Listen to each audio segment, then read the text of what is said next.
Hello students, welcome to Chemved and I am your teacher Sushil Jain. जैसा कि हम डिस्कस कर रहे थे कल कि हम ऑस्मोटिक प्रेशर पढ़ रहे थे और ऑस्मोटिक प्रेशर के अंदर मैंने आपको ऑस्मोटिक प्रेशर क्या होता है, ऑस्मोसिस क्या होता है, वो बहुत अच्छे से एक्सप्लेन कर दिया था। आई थिंक आपको समझ में आ गया होगा और उसका फॉर्मूला क्या होता है, कैसे ट्रायल किया था हमने, वो सब बातें भी हमने कल सीख ली थी। उसमें 2-3 टर्म्स हैं जो आपको आज बतानी है मुझे ऑस्मोटिक प्रेशर से रिलेटेड, और दो चार न्यूमेरिकल है जो आपको मैं दूंगा करने के लिए, ट्राई करने के लिए। उसके बाद हम इस चैप्टर के बिल्कुल लास्ट टॉपिक पे आ जाएंगे और आफ्टर दैट ये चैप्टर हमारा कंप्लीट हो जाएगा और फिर हम नया चैप्टर देखते हैं क्या स्टार्ट कर रहे हैं, कब कर रहे हैं, कल से या परसों से। तो चलिए आज हम टॉपिक को स्टार्ट करते हैं, ज़्यादा टाइम वेस्ट नहीं करते हैं, ठीक है। बच्चों को बहुत खुशी होती है कि जब चैप्टर कंप्लीट होने वाला होता है, तो आज आपको खुशी मनाइए कि आज चैप्टर कंप्लीट होगा। ओके, चलिए।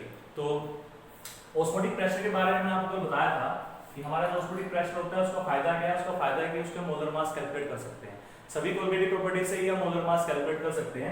जैसे फॉर एग्जांपल अगर हम बात कर रहे थे कि पाई जो हमारे पास आया था, तो हमारे पास आया था n/v और r इंटू में t, और उसको जो मैंने आगे एक्सप्लेन किया था तो ये आया था हमारे पास w divide by m1 into में v इंटू में r इंटू में t, और यहाँ से m1 निकाल सकते थे। तो m1 आ रहा था हमारे पास w1 बाय में पाई इंटू में v इंटू में r और इंटू में t। अब एक खास बात हमेशा याद रखिएगा कि जितने भी प्रॉपर्टीज हम कर रहे हैं उनमें से ऑस्मोटिक प्रेशर वाली प्रॉपर्टी एक ऐसी है जो यूज आती है क्या कैलकुलेट करने में, मोलर मास कैलकुलेट करने में बड़े पार्टिकल्स का, मैक्रो मॉलिक्यूल्स का। जो मॉलिक्यूल बहुत बड़े बड़े हैं उन मॉलिक्यूल्स का अगर हमें मोलर मास निकालना है तो ऑस्मोटिक प्रेशर को यूज करते हैं, दो बाकी प्रॉपर्टी को यूज नहीं करते हैं जो टेम्परेचर रिलेटेड है। क्यों नहीं करते? क्योंकि टेम्परेचर में चेंज बहुत थोड़ा आता है, तो कैलकुलेशन में बहुत ज्यादा फर्क पड़ता नहीं है। लेकिन जब हम ऑस्मोटिक प्रेशर चेक करते हैं तो प्रेशर में चेंज बहुत ज्यादा आता है, तो इसलिए हम कोऑर्डिनेटिव प्रॉपर्टी को बहुत अच्छे से कैलकुलेट कर सकते हैं। तो इसलिए जितने भी मैक्रोमोलेक्यूल्स आपके होते हैं like proteins, nucleic acid, bio वालों को ज्यादा पता होगा, पॉलीमर जितने भी हमारे पास होते हैं, इन सभी पार्टिकल्स का अगर आपको मोलर मास कैलकुलेट करना है तो हम जो प्रॉपर्टी यूज करेंगे वो हम ऑस्मोटिक प्रेशर करेंगे। उसका और भी रीजन है, रीजन ये भी है कि ऑस्मोटिक प्रेशर में हम मोलैरिटी यूज कर रहे हैं, मोलैरिटी टर्म यूज नहीं कर रहे हैं। एक तो ये रीजन है। दूसरा जो चेंज आता है वो यहाँ पर बहुत ज्यादा चेंज आएगा आपका as compared to elevation in boiling point में या डिप्रेशन इन फ्रीजिंग पॉइंट में। That's why we use osmotic pressure, नहीं तो एलिवेशन बॉइलिंग पॉइंट कर रहे हैं, ना ही हम डिप्रेशन वाला पॉइंट यूज कर रहे हैं। ओके, एक तो ये पॉइंट हमें यहाँ समझ में आ गया। इसके अलावा कह रहे हैं कि अगर आपके पास दो सॉल्यूशन है और दोनों सॉल्यूशन का अगर ऑस्मोटिक प्रेशर आपका सेम है, अगर आपके पास दो सॉल्यूशंस हैं, दो सॉल्यूशंस आपके पास हैं और दोनों सॉल्यूशंस का ऑस्मोटिक प्रेशर अगर सेम है, तो ऐसे सॉल्यूशंस को हम बोलते हैं आइसोटोनिक सॉल्यूशन। आइसोटोनिक सॉल्यूशन, ठीक है। कौन से सॉल्यूशन जिनका ऑस्मोटिक प्रेशर सेम होगा? मान लीजिए एक का प्रेशर π1 है तो वो π1 और π2 दोनों क्या होंगे? आपस में इक्वल होंगे। अब इसको हम और कैसे कह सकते हैं? मान लीजिए कि दोनों सॉल्यूशंस का टेंपरेचर सेम है। π1 क्या होता है? π1 हमारे पास होता है C1R और T, दो दूसरा क्या बनेगा? C2R और T, क्योंकि मैं कह रहा हूं दोनों का टेंपरेचर सेम है। दोनों का टेंपरेचर सेम है तो ये सेम हो गया। तो हम क्या कह सकते हैं कि अगर दो सॉल्यूशन आइसोटोनिक हैं तो उनकी कंसंट्रेशन भी क्या होगी? सेम होगी। कब? एट द सेम टेम्परेचर, अगर दोनों का टेम्परेचर सेम है। और क्या कर सकते हैं? देखो हम अगर मान लीजिए दोनों सॉल्यूशंस की वॉल्यूम भी सेम है तो कंसंट्रेशन क्या होता है? Number of mole by volume, और यहाँ भी नंबर ऑफ मोल बाय में वॉल्यूम। मतलब दोनों की वॉल्यूम भी सेम है, दोनों की वॉल्यूम भी सेम है तो क्या सेम आ गए? नंबर ऑफ पार्टिकल क्या आ गए? सेम आ गए। तो हम ये भी बोल सकते हैं कि ऐसे सॉल्यूशन इसमें सॉल्यूट के नंबर ऑफ मोल क्या होंगे? सेम होंगे। यहाँ हम बोल सकते हैं कंसंट्रेशन सेम होगी और ऑस्मोटिक प्रेशर तो सेम होगा ही। या हम उल्टा ही बोल सकते हैं कि दो सॉल्यूशन जिनकी कंसंट्रेशन सेम है एट द सेम टेम्परेचर, वो सॉल्यूशंस क्या होंगे? आइसोटोनिक होंगे। और आइसोटोनिक का मतलब क्या है कि उनका ऑस्मोटिक प्रेशर क्या होगा? इक्वल होगा। ओके, दूसरी बात, अब मान लीजिए दो सॉल्यूशन है, एक का ऑस्मोटिक प्रेशर ज्यादा है, एक का ऑस्मोटिक प्रेशर कम है। दो सॉल्यूशंस मेरे पास हैं, एक सॉल्यूशन का ऑस्मोटिक प्रेशर ज्यादा है, एक सॉल्यूशन का ऑस्मोटिक प्रेशर जो है वो कम है। तो जिस सॉल्यूशन का ऑस्मोटिक प्रेशर ज्यादा होता है दूसरे से, उसको बोलते हैं हाइपरटोनिक सॉल्यूशन। हाइपरटोनिक सॉल्यूशन, ठीक है। कौन सा सॉल्यूशन जिसका ऑस्मोटिक प्रेशर दूसरे वाले से ज्यादा है। तो कम वाले को क्या कहेंगे? कम वाले को कहेंगे हाइपोटोनिक सॉल्यूशन। तो ये दो तरह के सॉल्यूशन और होते हैं आपके, एक हाइपरटोनिक और एक हाइपोटोनिक। अब इसमें एक खास बात देखिए भाई कि अगर मेरे पास दो सॉल्यूशन है, एक हाइपरटोनिक और हाइपोटोनिक है, ये मेरे पास सॉल्यूशन है, एक का ऑस्मोटिक प्रेशर P1 पाई1 है, एक का ऑस्मोटिक प्रेशर पाई2 है। ठीक है, मैं कह रहा हूं कि पाई1 की वैल्यू पाई2 से ज्यादा है। तो अगर पाई1 की वैल्यू पाई2 से ज्यादा है तो इसका मतलब इसकी कंसंट्रेशन इससे ज्यादा है, तो यानी कि ये कंसंट्रेशन ज्यादा हो गई, ये कंसंट्रेशन कम हो गई। और ऑस्मोसिस कब होती है? सॉल्वेंट के पार्टिकल किस तरफ फ्लो करेंगे? सॉल्वेंट के पार्टिकल फ्लो करते हैं हमेशा low concentration to high concentration. It means कि कहां फ्लो करेंगे? हाइपोटोनिक सॉल्यूशन से हाइपरटोनिक सॉल्यूशन की तरफ फ्लो करेंगे। समझ में आ गई वाली बात? ऑस्मोसिस में यही होता है ना, सॉल्वेंट के मॉलिक्यूल कहां फ्लो करते हैं? तो सॉल्वेंट के मॉलिक्यूल आपके फ्लो करेंगे हमेशा हाइपोटोनिक सॉल्यूशन से हाइपरटोनिक सॉल्यूशन में। रीजन क्या है? रीजन मैंने आपको दे दिया, क्योंकि हाइपरटोनिक की कंसंट्रेशन क्या है? वो कम होगी, कंसंट्रेशन कम होगी तो फ्लो जो है वो low concentration to high concentration होगा। ओके, तो ये आपको मैंने बता दिया कुछ टर्म्स। इसके अलावा जो टर्म और होती हैं जो बायोलॉजिकली ज्यादा यूज करते हैं, बायो में बच्चों को पता होगी, आई थिंक उन्होंने पढ़ी भी होंगी बायो में, जब उन्होंने ऑस्मोसिस पढ़ा हुआ है बायो में तो वो टर्म्स भी जरूर पढ़ी होंगी। होता क्या है? होता ये है कि हमारे सेल जो होता है, सेल के अंदर लिक्विड होता है जिसको बायोलॉजिकल टर्म में क्या बोलते हैं? बायोलॉजिकल टर्म में सेल सैप बोलते हैं। आई थिंक तो ये कुछ ऐसा ही वैसा होता है, जो सेल के अंदर लिक्विड होता है तो सेल सैप बोलते हैं। अब कहता है कि अगर इस सेल को हम, मान लीजिए कोई सेल है, ये कोई सेल है हमारा, इसको हम क्या कर रहे हैं? इसको हम दो तरह के सॉल्यूशंस में पुट कर रहे हैं। मान लीजिए बाहर जो सॉल्यूशन है, वाटर है, मान लीजिए बाहर वाटर है, अगर हम सेल को किसी वाटर में डाल रहे हैं या बहुत डाइल्यूट सॉल्यूशन में डाल रहे हैं तो मूवमेंट कहां होगी? लो टू हाई, यानी सॉल्वेंट से सेल के अंदर जाएगा, सेल के अंदर जाएगा। तो ये जो प्रोसेस होगी जिसमें बाहर से लिक्विड अंदर जा रहा है, मतलब एंडोस्मोसिस हो रही है एक तरीके की, इसकी वजह से सेल क्या होगा? कल बताया था अंडे वाला चक्कर, इससे क्या होगा? सेल बड़ा हो जाएगा, स्वेल हो जाएगा या टूट जाएगा, बड़ा होकर टूट जाएगा, रैप्चर हो जाएगा। तो उसकी वजह से क्या होता है? उस प्रोसेस को बोलते हैं हीमोलिसिस। बायोलॉजिकल इस टर्म को बोलते हैं हीमोलिसिस। अगर मैं थोड़ा सा गलत हूं तो भाई बायो वाले बच्चे मुझे करेक्ट कर दे कमेंट्स में कि नहीं सर हीमोलिसिस नहीं होता, कुछ और होता है, बट आई थिंक तो उसमें हीमोलिसिस ही होता है, उसको हीमोलिसिस ही बोलते हैं। ओके, और अगर उल्टा हो रहा है कि भाई बाहर कंसंट्रेशन ज्यादा है, कोई ऐसा सॉल्यूशन ले जिसकी कंसंट्रेशन ज्यादा है, कोई सॉल्यूशन ऐसा ले लिया जिसकी बाहर कंसंट्रेशन ज्यादा है और अंदर सॉल्यूशन है उसकी कंसंट्रेशन कम है, तो जो अंदर वाला है वो बाहर आएगा, ठीक है, उसकी वजह से सेल क्या हो जाएगा? श्रिंक हो जाएगा, सिकुड़ जाएगा। उस प्रोसेस को क्या बोलते हैं? उसको प्लाज्मोलिसिस बोलते हैं, प्लाज्मोलिसिस। तो बायोलॉजिकली हम ये दो टर्म यूज करते हैं, what is haemolysis, what is plasmolysis. अगर सेल के अंदर लिक्विड फ्लो कर रहा है, सॉल्वेंट फ्लो कर रहा है तो वो हीमोलिसिस होता है, और अगर सेल से बाहर कोई लिक्विड आ रहा है सॉल्यूशन में उसको हम प्लाज्मोलिसिस बोलते हैं। क्लियर हो गया? आई थिंक आपको समझ में आ गया होगा कि हीमोलिसिस क्या होता है, प्लाज्मोलिसिस टर्म क्या होती है। कई बार ये सीबीएसई के अंदर पूछ लेते हैं 1 मार्क्स के अंदर कि व्हाट इज हीमोलिसिस या व्हाट इज प्लाज्मोलिसिस, केमिस्ट्री के अंदर भी। ओके, इसलिए मैंने आपको ये बता दिया। क्लियर हो गया? अच्छा जी, इसके अलावा अब आपके थोड़े से न्यूमेरिकल रहते हैं ऑस्मोटिक प्रेशर के, जो मैं आपको भी दे रहा हूं, उसका स्क्रीनशॉट ले लीजिएगा या तो उसको नोट कर लीजिएगा। उसके बाद हम चैप्टर के लास्ट टॉपिक पे आएंगे जो बहुत इजी सा है, कोई तो लंबा चौड़ा नहीं है, फिर उसके भी आपको न्यूमेरिकल में दूंगा आज ही, और फिर हम चैप्टर कंप्लीट करेंगे। ओके, चलिए तो इसको साफ करके आपको क्वेश्चन देते हैं।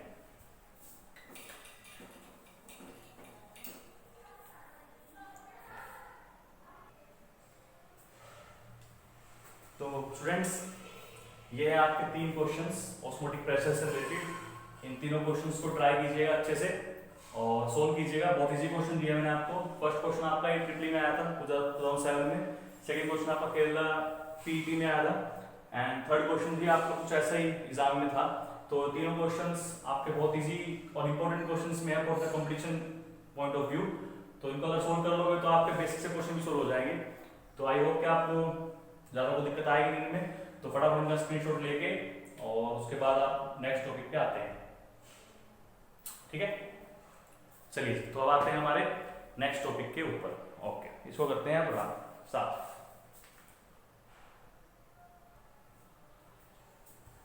तो स्टूडेंट्स, अब जो हमारा नेक्स्ट टॉपिक है बहुत इंपॉर्टेंट टॉपिक है और थोड़ा सा ध्यान से समझिए क्योंकि उसमें से क्वेश्चन पक्का आता है आपका। इनमें से भी आता है जो मैंने करवाए हैं क्वेश्चन आपके, आप देख ही रहे हो, बट थोड़ा सा वो अगर क्वेश्चन थोड़ा सा उन्होंने लेंथी बनाना हो तो वो इस टॉपिक को भी साथ में ऐड कर देते हैं, तो उससे थोड़ा सा क्वेश्चन लेंथी बन जाता है आपका। बट इजी रहता है, कुछ कोई दिक्कत वाली बात है नहीं इतनी। तो चलिए हम उसको करते हैं आज का टॉपिक को। तो हमारा जो लास्ट टॉपिक है that is abnormal molar mass. ये है हमारा आज का टॉपिक कि एबनॉर्मल मोलर मास क्या होता है। मैंने आपको बताया कि जो हम कोलिगेटिव प्रॉपर्टी पढ़ रहे हैं, सभी कोलिगेटिव प्रॉपर्टी का यूज हम कर रहे हैं to calculate the molar mass. पहले हम कोलिगेटिव प्रॉपर्टी मेजर करते हैं और उसकी हेल्प से हम किसी भी सब्सटेंस का जो है मोलर मास कैलकुलेट करते हैं, खासकर सॉल्यूट का मोलर मास कैलकुलेट करते हैं। बट एक्चुअल में होता ही है कि हम जब पेपर पर कैलकुलेशन कर रहे हैं फॉर्मूले की हेल्प से और जो मोलर मास निकाल रहे हैं, हर केस में वो मोलर मास सेम नहीं आता है जब हम एक्सपेरिमेंटली इसको कैलकुलेट करते हैं। मींस कि एक्सपेरिमेंटली जो मोलर मास आ रहा है वो डिफरेंट आता है हम जो पेपर पे कैलकुलेट कर रहे हैं उससे। क्लियर हो गया? तो वो नॉर्मल मोलर मास नहीं आ रहा। नॉर्मल का मतलब जो हम पेज पे कैलकुलेट करते हैं वही एक्सपेरिमेंट में आ रहा है, वो नॉर्मल होता है, भाई ठीक है ऐसे ही आता है। लेकिन क्योंकि मोलर मास डिफरेंट आ रहा है तो वो एबनॉर्मल हो गया, तो इसलिए नाम पड़ गया एबनॉर्मल मोलर मास। तो जब हम किसी भी सॉल्यूट का एक्सपेरिमेंटली मोलर मास कैलकुलेट कर रहे हैं तो वो डिफरेंट आ रहा है हमारे पेपर पर कैलकुलेट किए गए मोलर मास से, और इसलिए उस मोलर मास को हम कह रहे हैं उसका एबनॉर्मल मोलर मास। तो मेरे ख्याल से एबनॉर्मल मोलर मास की डेफिनेशन समझ में आ गई होगी आपको कि एबनॉर्मल मोलर मास क्या होता है। ये एक्सपेरिमेंटल मोलर मास है जो डिफरेंट होता है हमारे कैलकुलेटेड मोलर मास से। ओके, अच्छा जी। फिर बात आती है सर क्यों ऐसा क्या हुआ होगा कि मोलर मास में चेंज आ गया होगा, ये ना, अब उसको समझते हैं। देखिए बहुत सारे रीजंस हो सकते हैं। क्या? सबसे पहला हम ये मान के चलते थे कि हमारा जो इलेक्ट्रोलाइट है, सॉरी जो सोल्यूट है, वो किसी तरह का एसोसिएशन या डिसोसिएशन ना करे। इसका मतलब अगर कोई एसोसिएशन या डिसोसिएशन नहीं करता है तो वो क्या होते थे, वो नॉन इलेक्ट्रोलाइट होते थे, जो टूटते ना हो आयंस में या पार्टिकल्स में, उनको हम नॉन इलेक्ट्रोलाइट बोलते थे। लेकिन अगर हमारा सोल्यूट किसी तरह का एसोसिएशन या डिसोसिएशन कर ले तो उससे क्या होगा, उससे नंबर ऑफ पार्टिकल्स पर फर्क पड़ेगा भाई। अब मान लीजिए मैंने आप क्या कोई सोल्यूट लिया और उस सोल्यूट के 50 पार्टिकल मैंने डाल दिए। अब मैंने जो कैलकुलेशन की है अपनी वो 50 पार्टिकल के अकॉर्डिंग की है, लेकिन फिर क्या होता है, फिर वो जो मशीन है हमारी जो कैलकुलेट कर रही है, वो सोल्यूट पार्टिकल शायद सॉल्यूशन में जाने के बाद एसोसिएट हो गए, तो वो मशीन शायद 50 की बजाय 25 देख रही है। दो मॉलिक्यूल जुड़ के एक हो गए, मतलब उस मशीन को तो एक ही दिख रहा है, तो वो कैलकुलेशन किसके हिसाब से करेगी, 25 के हिसाब से। हम किसके हिसाब से कर रहे हैं, 50 के हिसाब से, तो फर्क आ गया। तो इसका मतलब अगर सोल्यूट सोलवेंट में जाने के बाद किसी तरह का एसोसिएशन कर लेंगे तो उससे नंबर ऑफ पार्टिकल पर असर पड़ेगा, और कोलिगेटिव प्रॉपर्टी किस पे डिपेंड करती है, नंबर ऑफ पार्टिकल्स पे। इसका मतलब कि वहां से मोलर मास क्या आएगा, डिफरेंट आएगा, कोई कोलिगेटिव प्रॉपर्टी डिफरेंट आएगी। इसी तरह से मान लीजिए मैंने 50 पार्टिकल डाले और वो डिसोसिएट हो गए, मान लीजिए 1 से 2 बनते हैं तो 50 से कितने बनेंगे, 100। तो मशीन कितने पार्टिकल काउंट करेगी, 100। तो कोलिगेटिव प्रॉपर्टी किसके हिसाब से आएगी, 100 के हिसाब से। हम किसके हिसाब से करे बैठे हैं कैलकुलेट, 50 के हिसाब से। इसका मतलब फिर क्या हो गया, फिर वैल्यू में फर्क आ गया। समझ में आई बात? एग्जांपल देता हूं आपको, देखिए। तो फर्स्ट पॉइंट क्या है कि ऐसा क्यों हो सकता है, ड्यू टू एसोसिएशन और dissociation of solute. Okay, example देता हूं आपको मैं। फॉर एग्जांपल मान लीजिए मेरे पास एसिटिक एसिड है। अब जो एसिटिक एसिड का नेचर होता है, हमें तो लगता है ये एक मॉलिक्यूल है, बट इसके अंदर हाइड्रोजन बॉन्डिंग हो सकती है। तो उस वजह से क्या होता है, उस वजह से 2 एसिटिक एसिड मिलके हमें एक एसिटिक एसिड ही दिखाएंगे, हमें कुछ ऐसा दिखेगा, 2 जुड़ के। क्यों? देखिए कुछ ऐसा होता है कि ये CH3, ये C, ये O, ये O, ये H, ये एक मॉलिक्यूल हो गया। ऐसे ही ये CH3, ये C, ये O, ये H और ये O। तो जो ये बॉन्डिंग हो रही है, ये बॉन्डिंग कौन सी हो रही है, हाइड्रोजन। तो मशीन इस पूरे को एक मॉलिक्यूल देखेगी, तो उस वजह से क्या होगा, नंबर ऑफ पार्टिकल बदल जाएंगे और कोलिगेटिव प्रॉपर्टी बदल जाएगी, और उस कोलिगेटिव प्रॉपर्टी बदल गई तो मोलर मास बदल जाएगा। हाँ, इसी तरह से डिसोसिएशन भी हो सकता है किसी का। जैसे मान लीजिए HCl भी है या NaCl, मान लीजिए चलिए कि हमारे पास NaCl है। अब NaCl तो पानी में जाने के बाद किसमें टूट जाता है, Na पॉजिटिव और Cl नेगेटिव। हमने क्या माना कि एक पार्टिकल है, लेकिन पानी में जाने के बाद कितने हो गए, 2 अलग अलग पार्टिकल हो गए, तो नंबर ऑफ पार्टिकल बढ़ गए। तो डिसोसिएशन में क्या हो रहा है, नंबर ऑफ पार्टिकल इंक्रीज कर रहे हैं। एसोसिएशन में क्या हो रहा है, नंबर ऑफ पार्टिकल डिक्रीज कर रहे हैं। तो उससे कोलिगेटिव प्रॉपर्टी पर असर पड़ेगा और उससे मोलर मास पे असर पड़ेगा। तो पहला रीजन क्या हो गया कि भाई किसी तरह का एसोसिएशन या डिसोसिएशन नहीं होना चाहिए। यही सबसे इंपॉर्टेंट कंडीशन है भाई, इसी वजह से मोलर मास में फर्क आता है। क्लियर? और भी कंडीशन हो सकती है क्या, कि शायद हमारा सॉल्यूशन डाइल्यूट ना हो, इतना डाइल्यूट ना हो, ठीक है ना, तो सॉल्यूशन शायद डाइल्यूट ना हो, सॉल्यूशन नॉट डाइल्यूट, शायद डाइल्यूट ना हो, उस वजह से भी ऐसा हो सकता है, मे नॉट डाइल्यूट। और क्या हो सकता था रीजन, रोल्स लॉ को फॉलो ना करता हो, तब भी तो हो सकता है। Solution does not ideal, is not ideal, sorry, solution is not ideal. Okay, लेकिन सबसे ज्यादा जो काम में आती है सिचुएशन, वो यही आती है, इस सिचुएशन की वजह से ही ज्यादातर फर्क जो पड़ता है एब्नॉर्मल मोलर मास में।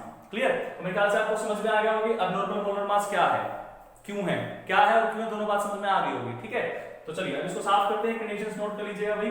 सबसे पहली और सबसे इंपॉर्टेंट कंडीशन है कि पार्टिकल किसी तरह का एसोसिएशन या डिसोसिएशन कर रहे हैं, या फिर सॉल्यूशन हो सकता है डाइल्यूट ना हो, या हो सकता है कि सॉल्यूशन हमारा आइडल ही ना हो, इस वजह से भी ऐसा हो सकता है।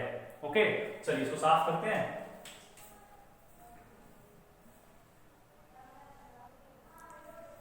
अब उसके बाद क्या होता है, उसके बाद ये होता है भाई कि हमने ये पता कर लिया, अगर हमने ये पता कर लिया कि कोई सॉल्यूट कितना एसोसिएट या कितना डिसोसिएट हो सकता है, तो हम एग्जैक्ट कोलिगेटिव प्रॉपर्टी निकाल सकते हैं और उससे फिर हम एग्जैक्ट मोलर मास भी कैलकुलेट कर सकते हैं। ठीक है, तो उसके लिए क्या क्या, उसके लिए एक साइंटिस्ट थे वेन होफ,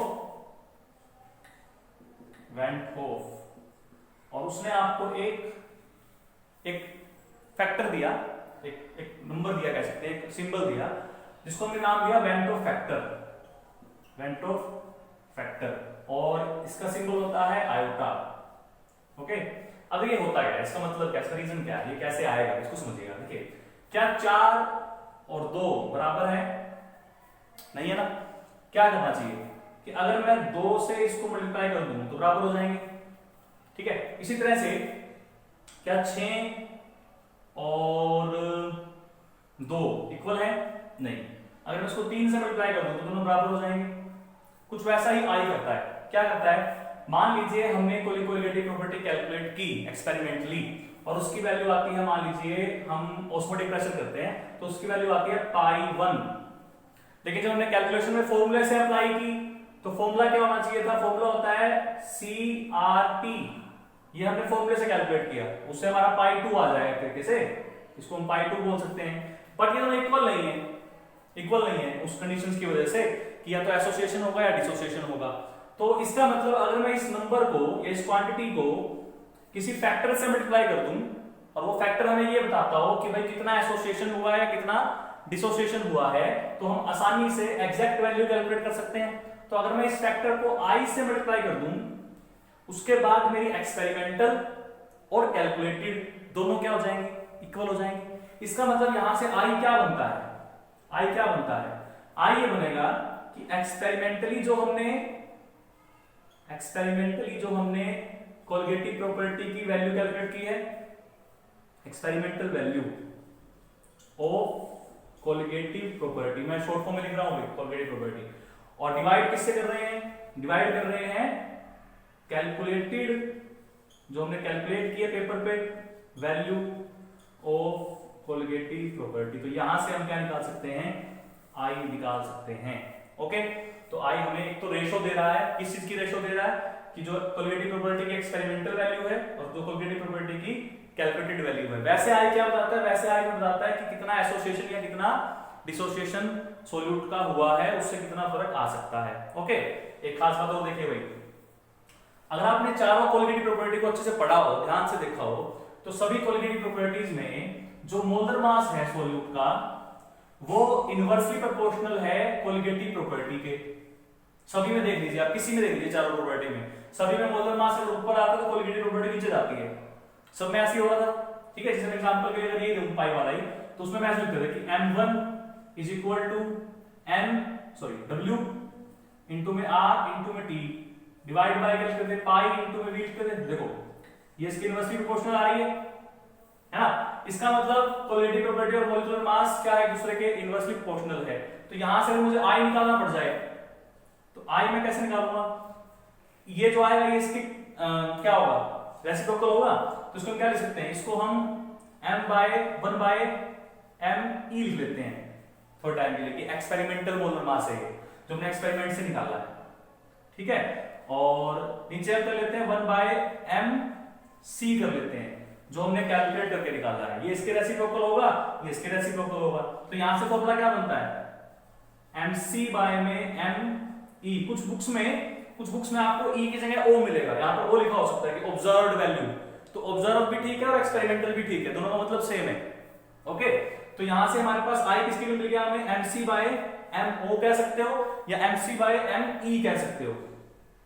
ओके, तो ये हमारे पास दो फॉर्मूले आ गए आई कैलकुलेट करने के। अब बात आती है सर पता कैसे करेंगे, तो आपने कह दिया भाई आई हमें बताएगा कितना एसोसिएशन हुआ है या कितना डिसोसिएशन हुआ है, लेकिन बात वही आती है सर ये पता कैसे चलेगा, हमें आई कैसे बताएगा। तो अब मैं आपको लास्ट वही बता रहा हूं कि आई कैसे आपको बताता है कि कितना एसोसिएशन हुआ या कितना डिसोसिएशन हुआ। एक खास बात याद रखिएगा भाई, जिन सॉल्यूट का डिसोसिएशन या एसोसिएशन नहीं होता है उनके लिए आई की वैल्यू हमेशा 1 होती है अगर वो नॉन इलेक्ट्रोलाइट है। तो किसी न्यूमेरिकल में अगर आपको ये बोला हुआ है कि वो नॉन इलेक्ट्रोलाइट है, इसका मतलब वहां आपको आई क्या रखना है 1 रखना है, ठीक है। लेकिन अगर वो एसोसिएशन या डिसोसिएशन करता है तो उस केस में क्या होगा, देखिए अगर वो एसोसिएशन करेगा तो नंबर ऑफ पार्टिकल क्या होंगे, कम हो जाएंगे। नंबर ऑफ पार्टिकल अगर कम हो जाएंगे तो कोलिगेटिव प्रोबेबिलिटी की वैल्यू क्या आएगी, कम आएगी, तो मोलर मास क्या आएगा, बढ़ के आएगा।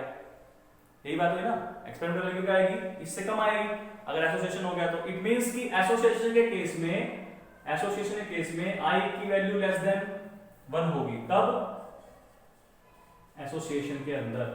तो डिसोसिएशन में आई की वैल्यू ग्रेटर देन 1 होगी, तो डिसोसिएशन में आई की वैल्यू ज्यादा होगी क्योंकि नंबर ऑफ पार्टिकल बढ़ जाएंगे।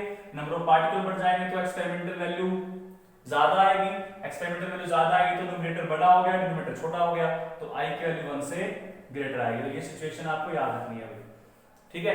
चलिए अब मैं आपको बताता हूं, तो मैं आपको बताऊंगा कि क्या हम या कैसे हम कैलकुलेट कर सकते हैं आई की वैल्यू किसी क्वेश्चन के अंदर। देखिए हम एक टर्म पढ़ते थे 11th में अल्फा, जो में डिनोट करते हैं डिग्री ऑफ डिसोसिएशन। ये क्या होता है ये आपको पता है, नहीं पता? पता है भाई, क्या होता था कि नंबर ऑफ मोल कितने डिसोसिएट हुए हैं किसी सब्सटेंस के और कितने मोल हमने लिए हैं, टोटल में से कितने डिसोसिएट हुए, वो हमें बताता था अल्फा। ओके, समझ में आ रही है? अच्छा जी, उसके बाद इसी तरह हम डिनोट करेंगे अल्फा डिग्री ऑफ एसोसिएशन के लिए, वहां भी सेम बात कि कितने एसोसिएट हुए हैं डिवाइड बाय टोटल मोल कितने हमने लिए थे।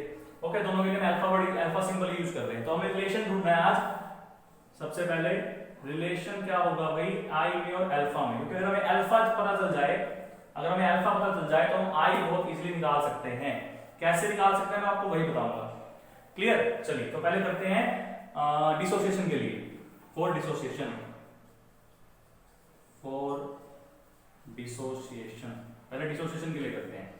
मान लीजिए कि मेरे पास कोई सॉल्यूट है A, ठीक है, और ये टूट सकता है, तो क्या आपका इसके कितने आयन बनते हो सकता है हमने B, C, D कितने भी मान लिए, ठीक है।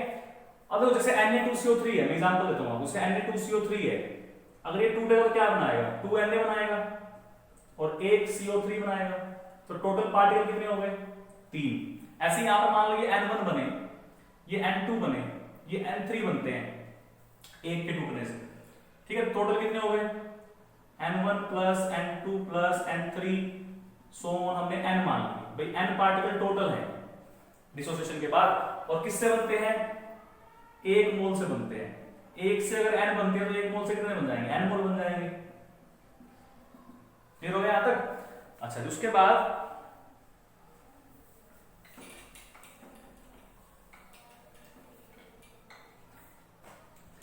अब यहां से क्या होगा, मान लीजिए मुझे ये पता है भाई इसका अल्फा कितना है, ठीक है। हम मान लेते हैं कि जो नंबर ऑफ पार्टिकल डिसोसिएट हुए वो अल्फा डिसोसिएट हुए।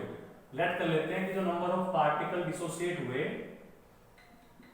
नंबर ऑफ पार्टिकल जो डिसोसिएट हुए हमारे वो अल्फा हो गए। कैसे आया ये देखिए, अल्फा क्या होता था, टोटल नंबर ऑफ मोल, वो हम कितने मान के चल रहे हैं 1, ठीक है, और ये हमें निकालने हैं, ये हमें गिवन है, तो नंबर ऑफ मोल डिसोसिएट कितने आ गए, नंबर ऑफ मोल डिसोसिएट आपके अल्फा ही आ गए, ठीक है।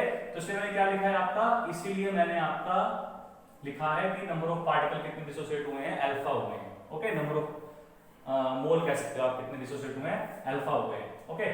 चलिए अब टोटल पार्टिकल देखते हैं। देखिए टोटल मोल कितने लिए मैंने 1। अब सुनिए, एक पार्टिकल के टूटने से n बनते हैं, तो अल्फा पार्टिकल के टूटने से कितने बनेंगे, एक पार्टिकल के टूटने से n पार्टिकल बनते हैं ना, तो हमारे पास टोटल कितने टूटे हैं, अल्फा पार्टिकल टूटे हैं, तो अल्फा पार्टिकल के टूटने से, अल्फा मोल के टूटने से n अल्फा पार्टिकल बनेंगे।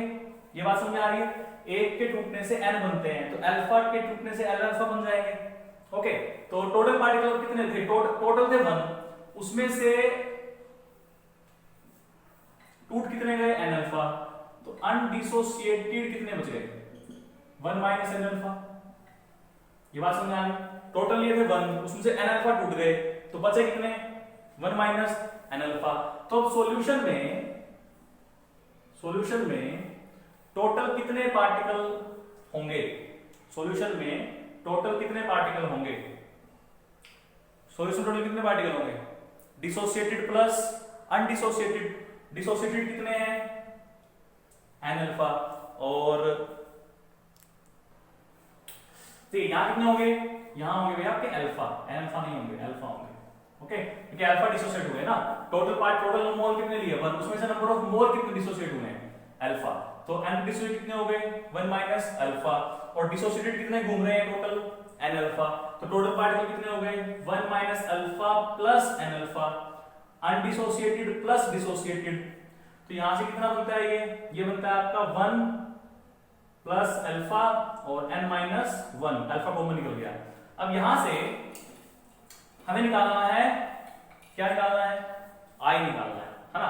तो i किस पे डिपेंड करेगा, ये एक्चुअल पार्टिकल है तो क्वालिटेटिव प्रॉपर्टी इस पे डिपेंड करेगी, तो 1 प्लस अल्फा n माइनस 1 लिखेंगे जो एक्सपेरिमेंटल करेगी, और जो कैलकुलेटेड करेगी वो किस पे करेगी, वो 1 मोल पे करेगी, वो तो इतना ही मान रही है बस, ठीक है।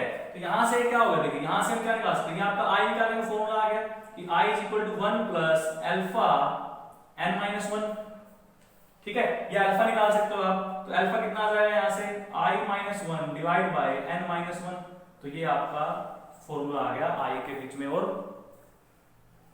अल्फा के बीच में, ठीक है। इसी तरह से आपको एसोसिएशन के लिए भी करना होता है भाई, मैं थोड़ा सा चेंज बता रहा हूं, उसकी क्या चेंज आएगा कंप्लीट नहीं बता रहा मैं, सिर्फ आपको फॉर्मूले पे पहुंचना है। जहां आपने n अल्फा किया है ना, वहां तो डिसोसिएट हुए बढ़ गए ना, वहां घटेंगे, तो वहां क्या करना है आपको, वहां आपको ये करना भी n मॉलिक्यूल है उससे एक बनता है, अगर मैं n लूंगा तो उससे एक बनेगा, ये एक बनेगा ना। तो अगर अल्फा एसोसिएट हुए हैं तो कितने होंगे, मतलब कितने बनेंगे उससे, n से बनता है 1, तो 1 से बनेगा 1 बाय n, तो अल्फा से कितने बनेंगे अल्फा बाय n, तो एसोसिएटेड पार्टिकल कितने हैं अल्फा बाय n, अल्फा क्या है नंबर ऑफ मोल एसोसिएटेड के, तो बस जहां आपने n अल्फा किया है वहां आपने अल्फा बाय n करना है, तो फॉर्मूला क्या बन जाएगा i is equal to 1 minus alpha by n divide by 1, ठीक है। इसको सोल्व कर लीजिएगा, आपको i का फॉर्मूला मिल जाएगा, ओके। क्या बनेगा 1 प्लस अल्फा और 1 by 1 minus n, sorry 1 by n minus 1, ठीक है। इसको सोल्व कर लीजिए, आपका आंसर आ जाएगा। फिर आप और भी कर सकते हो कि i की जगह आप क्या पुट कर सकते हो, i की जगह आप mc बाय में me पुट कर लीजिए। अगर आप i की जगह mc बाय me पुट कर लेते हो तो वहां से भी आपका क्वेश्चन एक फॉर्मूला बन जाएगा, तो वो फॉर्मूले आपको अपने आप बनाने हैं, मैं नहीं बता रहा हूं, मैंने सारा समझा दिया आपको, इसको अच्छे से समझिएगा, ट्राई कीजिएगा, उसके अब क्वेश्चन दे रहा हूं लास्ट में, उसके बाद चैप्टर कंप्लीट। तो वो ये क्वेश्चन है आपको जो करने हैं, आपको 3 क्वेश्चंस दिए हैं मैंने, ज्यादा क्वेश्चन में नहीं दे रहा हूं आपको, 3 क्वेश्चन लेकिन मैं ऐसे देता हूं जो आपको बढ़िया सारा कंसेप्ट क्लियर कर दे आपका, और फिर कोई भी क्वेश्चन आ जाए उसको सोल्व कर लो। तो फर्स्ट 3 क्वेश्चन ये सिर्फ आपके, इनको ट्राई कीजिएगा अच्छे से, और जो बच्चे रेगुलर वीडियो देख रहे हैं उनको मैं थोड़ी सी इन्फॉर्मेशन दूंगा कि शायद नेक्स्ट संडे से आपको हर संडे वीडियो नहीं मिलेंगे, सिर्फ मंडे टू सैटरडे ही आपको वीडियो मिले, और संडे को शायद आपको वीडियो ना मिले, तो संडे की आपकी छुट्टी रहेगी और फिर मंडे से आप दोबारा से कंटिन्यू किया कीजिएगा। तो यही इन्फॉर्मेशन मैंने आपको देनी थी कि संडे की रहेगी छुट्टी, तो संडे को आपकी 11th और 12th की क्लासेस नहीं आएंगी, मंडे टू सैटरडे आपको रेगुलर क्लासेस जो है वो मिलती रहेंगी। ओके, तो तब तक के लिए पढ़ते रहिए, मिलते रहिए। नेक्स्ट क्लास में स्टार्ट करेंगे नया चैप्टर, तब तक के लिए ऑल द बेस्ट।